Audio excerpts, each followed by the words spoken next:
آج کا واقعہ کچھ اس طریقے سے ہے کہ حضرت عمر جو ہے وہ بھاگتے ہوئے روتے ہوئے ہمارے نبی کے پاس آتے ہیں. تو ہمارے نبی جو ہے وہ حضرت عمر سے پوچھتے ہیں کہ اے عمر کیا ہو گیا، تم رو کیوں رہے ہو؟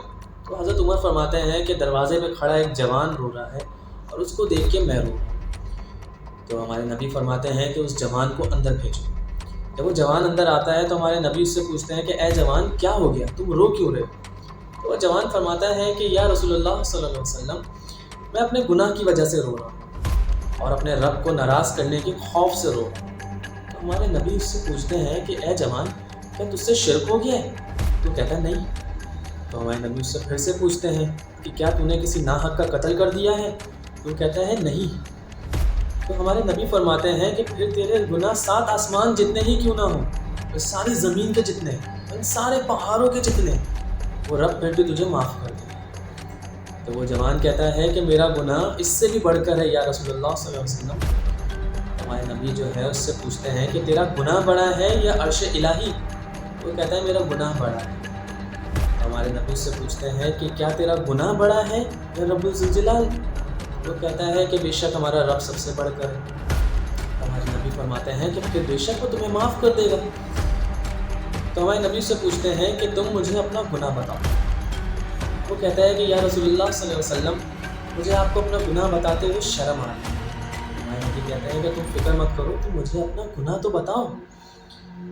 وہ کہتا ہے کہ یا رسول اللہ صلی اللہ علیہ وسلم، میں 7 سال سے کفن چوری کر رہا ہوں قبرستان میں. ابھی کچھ ہی دن پہلے ایک لڑکی کی ڈیتھ ہوئی اور میں اس کا کفن چوری کرنے جا پہنچا. میں نے اس کی قبر کھودی اور اس کا کفن چوری کر لیا. اور ابھی میں کفن چوری کر کے آگے بڑھا ہی تھا کچھ ہی قدم کہ مجھے شیطان نے بہکا دیا اور میں الٹے پاؤں پیچھے گیا واپس اس کی قبر میں اور اس کے ساتھ بدکاری کر لی.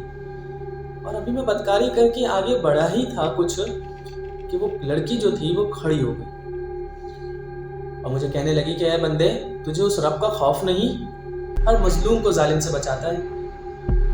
تو نے مجھے ان مردوں کی جماعت میں بڑھانا کر دیا ہے، تجھے ڈرنا چاہیے اس رب سے. جب یہ سارا واقعہ جو ہے ہمارے نبی نے سنا تو اس کو کہا کہ تو نکل جا، تو صرف جہنم کے قابل ہے. یہ سن کے وہ روتا ہوا، استغفار کرتا ہوا، استغفار پڑھتا ہوا، اللہ سے معافی مانگتا ہوا وہاں سے چلا گیا. اور ایسے ہی اس کے 40 دن نکل گئے استغفار کرتے ہوئے، روتے ہوئے. ایک دن وہ آسمان کی طرف چہرہ کر کے اپنے اللہ سے کہتا ہے، اپنے رب سے کہتا ہے کہ یا اللہ، اگر تو نے مجھے معاف کر دیا ہے تو ہمارے نبی صلی اللہ علیہ وسلم کو بتا دے، اور اگر نہیں تو ابھی اسی آسمان سے آگ برسا اور مجھے جلا دے یہیں اور مجھے جہنم کے عذاب سے بچا لے. اتنے میں ہی جو ہے حضرت جبریل جو ہے وہ ہمارے نبی کے پاس جا پہنچتے ہیں اور ان کو کہتے ہیں کہ آپ کے رب نے آپ کو سلام دیا ہے اور آپ سے پوچھا ہے کہ کیا مخلوق کو آپ نے پیدا کیا ہے؟ تو ہمارے نبی صلی اللہ علیہ وسلم نے فرمایا نہیں، مجھے اور ساری مخلوق کو اس رب نے پیدا کیا ہے اور اسی نے رزق دیا ہے. جبریل علیہ السلام جو ہے فرماتے ہیں کہ اس نوجوان کی توبہ قبول ہو گئی. اتنے میں ہم اس کے بعد جو ہے ہمارے نبی جو ہے وہ اس نوجوان کو بلاتے ہیں اور اس کی توبہ کا اس کو بتا دیتے ہیں. تو یہ ٹوٹل اسٹوری تھی. اگر آپ کو اسٹوری پسند آئی ہو تو بس لائک کر دینا، کمنٹ کر دینا، اور انشاءاللہ اگلی ایک اور اچھی اسٹوری میں ملیں گے. تب تک کے لیے اللہ حافظ.